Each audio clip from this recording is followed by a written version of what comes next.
ማረጋገጫው አብርሽ ልጁን እንዲቀበለኝ እፈልጋለሁ።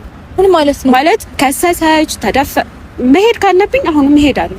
ኦኬ እናንተ ናችሁ አለሽ። ያምሻል? ጤነኛ ነሽ? ጤነኛ ነኝ ነው ያይሽኝ። አትመስይም። አንቺ እኮ አወራርሽ እኮ ነው መጀመሪያ። አትመስይም። ጭራሽ ምንም እኮ የተረጋገጠ ነገር የለም እኮ። ጭራሽ ስለ ልጅ መውሰድ ታወሪያለሽ እንዴ? አዎ መውሰድ ካለበት ይወስዳል። አንቺ ስነ ስርዓትሽን ያዢ። የማይባል ነገር አትበይ። ምንም ማረጋገጫ የለሽም እያልኩሽ ነው። ገባሽ? ማረጋገጫው ስለሚመጣ የዛን ሰዓት ስነ ስርዓትሽን ትይዣለሽ። የዛን ሰዓት ይወስዳል ምናምን ትላለች እንዴ? ሩታኔ ላይ እጅሽን አነሳሽ እኮ። ስነ ስርዓትሽን ትይዣለሽ። ምን ማለት ነው? ስነ ስርዓት አምጪው። ከየት ማን ያውቃል? የት እናቀሻለን? እናያለን እኮ እሱ ነው። የት እናቀሻለን? አናቀሽም እኮ ሩታ። ካንቺ በፊት ነው አብርሃምን አውቀዋለሁ። የራስሽ ጉዳይ አይመለከተኝም። አንቺ ከኋላ ነው የመጣሽው አይደል? የራስሽ ጉዳይ አይመለከተኝም። ከኋላም መጣው ከፊትም መጣው። አሁን ግን እኔ ነኝ ሚስቱ። ገባሽ? ይሁን እኮ ገባሽ እኮ። ስነ ስርዓትሽን ትይዣለሽ። አነጋገርሽን አስተካክዪ። የራስሽ ጉዳይ። ያማታል እንዴ?